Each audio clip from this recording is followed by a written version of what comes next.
Hello, good morning student. કેમ છો બધા? મજામાં ને? અંજલિ વિદ્યા મંદિરમાં આપનું હાર્દિક સ્વાગત છે.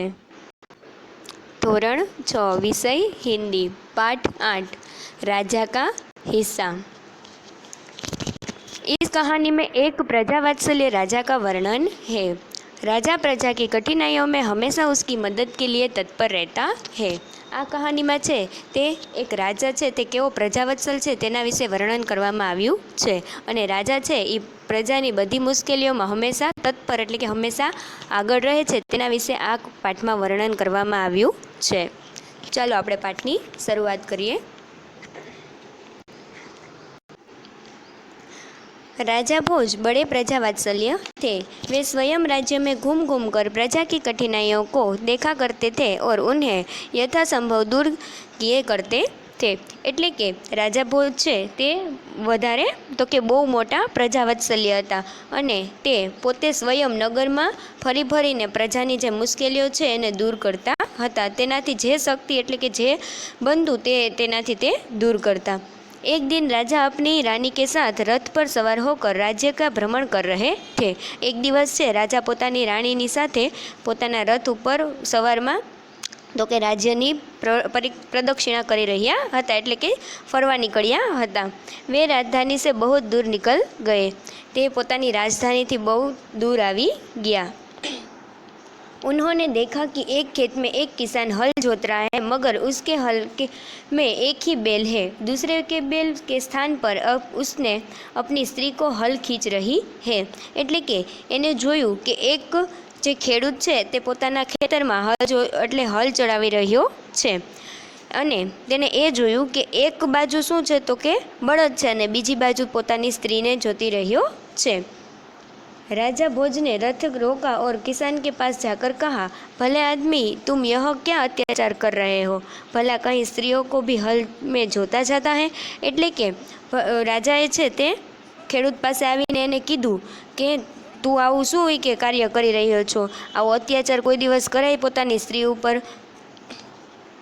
मेरा एक बैल मर गया है, दूसरा बैल खरीदने के लिए मेरे पास धन नहीं है. अगर खेत न जोतूं मैं तो खाऊंगा क्या?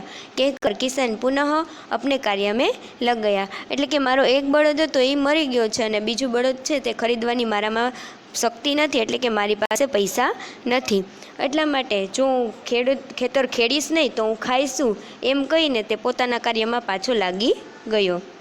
उसे क्या पता था कि उससे बात करने वाला कौन है? राजा ने कहा, अरे भाई जरा सुनो तो. એને શું ખબર હતી કે એની સાથે વાત કરવા વાળો કોણ છે? રાજાએ ફરી પાછું એને કહ્યું કે ભાઈ જરાક સાંભળો તો. जो कहना है मेरे साथ साथ चलते रहो और कहो, मेरा काम क्यों रोकते हो? किसान ने कहा. એટલે કે તમારે જે કાંઈ કહેવું હોય એ મારી સાથે હું જે કાર્ય કરી રહ્યો છું તેમાં સાથે સાથે ચાલીને તમે કહો, તમે મારું કામને રોકો નહીં. राजा भोज उसके साथ साथ चलने लगे. अपने काम के प्रति किसान की लगन देखकर राजा भोज बहुत प्रभावित हुए. वह बोले, भले आदमी, इस प्रकार तो तुम्हारी पत्नी थक जाएगी और थकावट की वजह से कोई दूसरा कार्य भी नहीं कर पाए. એટલે કે રાજા છે એ કિસાન ખેડૂતની સાથે સાથે ચાલીને બોલે કે શું બોલે છે તો કે આ તું આવી રીતે તારી પત્નીને કામ કરાવીશ તો એ થાકી જશે અને એને થાકને કારણે એ કાંઈ બીજું કાર્ય કરી શકશે નહીં. किसान बोला, तो फिर तुम ही बताओ मैं क्या करूं? ખેડૂત કહે છે કે તો તું જ કે હવે હું શું કરું? राजा ने कहा, तुम मेरे साथ चलो, मैं अपना एक बैल तुम्हें दे देता हूँ मगर इतनी देर मुझे काम रोकना पड़ेगा. तुम ही बैल ला दो. किसान बोला. એટલે કે રાજાએ એમ કીધું કે મારી સાથે હાલ તું, હું તને એક મારો બળદ આપી દઉં છું પણ મારે એ કે છે ને એટલી વાર સુધી મારું કામ રોકાવું પડે એટલે તું જ છે ને મને બળદ લઈને આપી દે. अच्छा ऐसा करो, तुम अपनी पत्नी को रथ के पास भेज दो, वह मेरी पत्नी से बैल ले आएगी, तब तक मैं तुम्हारे हल में जोतूंगा. રાજાને કહા તો કે હા એ કે સારું વાંધો નહીં, તું તારી પત્ની છે એને મારી પત્ની પાસે જે રથમાં બેઠી છે એની પાસે તું મોકલી દે અને ત્યાંથી બળદ લઈને આવી જશે, ત્યાં સુધી હું તારું હળ ચલાવીશ. किसान इस बात पर राजी हो गया. राजा भोज हल में जुट गए और किसान की पत्नी रथ के पास चली गई. उसने रानी को सारी बात बता दी. એટલે કે કિસાને આ વાતને સાંભળીને રાજી થઈ ગઈ કે હા વાંધો નહીં. પછી એને શું કર્યું તો કે રાજા ભોજ છે એ હળ ચલાવવા લાગ્યા અને કિસાન જે ખેડૂતની પત્ની છે એ તો કે રથ લેવા ક્યાં ગઈ તો કે રાણી પાસે ગઈ અને એને બધી વાત કહી દીધી। रानी ने पूरी बात सुनकर कहा, तुम्हारा बैल तो कमज़ोर होगा, वह मेरे बैल का साथ नहीं दे सकेगा, इसलिए तुम दोनों बैल ही ले जाओ। राणीए છે તેને બધી વાત સાંભળી અને પછી એને શું કીધું તો કે તમારો જે બળદ છે એ તો કે કમજોર રહેશે, એટલા માટે એ મારા બળદની મુકાબલી કરી શકશે નહીં, એટલા માટે તું શું તો કે મારા બે બળદ છે એ તું લઈ જા। किसान की पत्नी दोनों बैल लेकर खेत पर पहुंची। किसान बहुत प्रसन्न हुआ। राजा भोज ने कहा, अगर भी कभी भी कोई दिक्कत हो तो मेरे पास आना। અને જે ખેડૂતની પત્ની છે એ બે બળદને લઈને ક્યાં પહોંચી તો કે ખેતરમાં પહોંચી અને જે ખેડૂત છે એ પ્રસન્ન થઈ ગયો। એટલે રાજા ભોજે કીધું, ક્યારેય કંઈ મુશ્કેલીમાં હોય તો તું મારી પાસે આવજે। કહકર રાજા ભોજ ને ઉસે अपना પરિચય દિયા તો કિસાન બહુ શર્મિંદા હુઆ। એવી રીતે એને કીધું, પછી એને રાજા ભોજે છે તેણે પોતાનો પરિચય આપ્યો। એટલે આ સાંભળીને કિસાન છે એ તો કે એને શરમમાં આવવા લાગી કે મેં રાજા પાસે આવું બધું કાર્ય કરાવ્યું।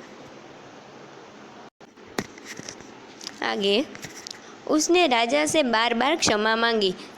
તેને આ બધી વાત સાંભળી અને તે પોતે ને શરમ આવી કે મેં રાજા પાસે આ કાર્ય કરાવ્યું, એટલા માટે તે રાજા પાસે વારંવાર માફી માગવા લાગ્યો।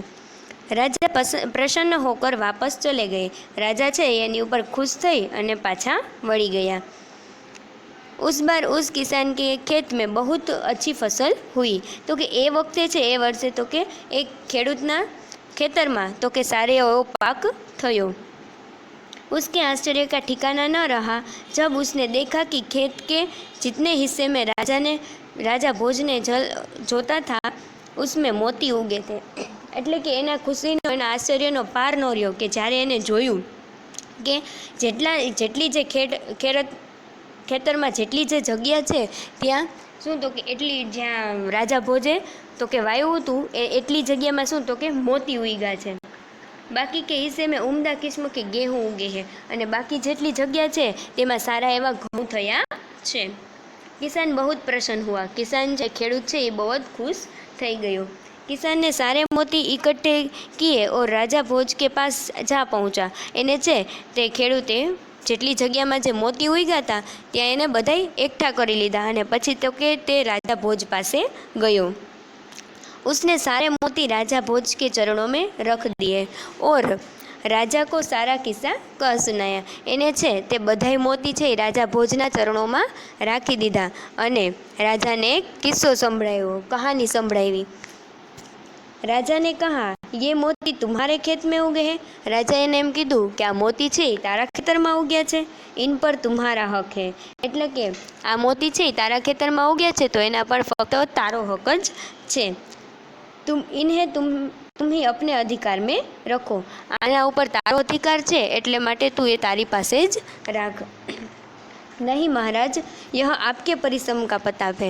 एटले के ना ना महाराज, आ छे तमारी मेहनतना प्रतापे आ मारा खेतर में मोती उग्या छे, इसलिए मैं इन्हें नहीं ले जाऊंगा। एटला माटे हूँ आने लई जई सकीश नहीं। आ छे ई तमारी मेहनतनी कमाई छे। मेरी प्रार्थना है कि आप इन्हें राजकोष में जमा कर ले और गरीबों की भलाई के लिए काम में ले ले। એટલે કે મારી એવી વિનંતી છે કે તમે છે તમારા રાજકોષના એમાં આવડા જે મોતી છે એ તમે જમા કરી લ્યો અને જે ગરીબ લોકો છે એના ભલાઈના કામ કરવા માટે તમે એને આપી દો। કિસાન કી પ્રાર્થના કી એટલે કે કિસાને આવી રાજા ભોજ પાસે પ્રાર્થના કરી। किसान की बात सुनकर राजा बहुत प्रसन्न हुए और उन्होंने मोती स्वीकार कर लिए। ખેડૂતની વાત સાંભળી અને રાજા ભોજ છે તે ખૂબ જ પ્રસન્ન થયા અને એની આ વાત સાંભળી અને તેને પોતાએ મોતી રાખી અને ગરીબોમાં જે એની મુશ્કેલી હતી એના કાર્યમાં તો કે એને લગાવી દીધા। તો મિત્રો, તમને આ કહાની સાંભળી તો તમને આ કહાનીમાં રાજા ભોજનું ચરિત્ર કેવું લાગ્યું કે તે કેવા પ્રજા વાત્સલ્ય અને હંમેશા પ્રજાની મુશ્કેલીઓ દૂર કરવામાં જ લાગી જતા હતા। સારું, તો આવજો।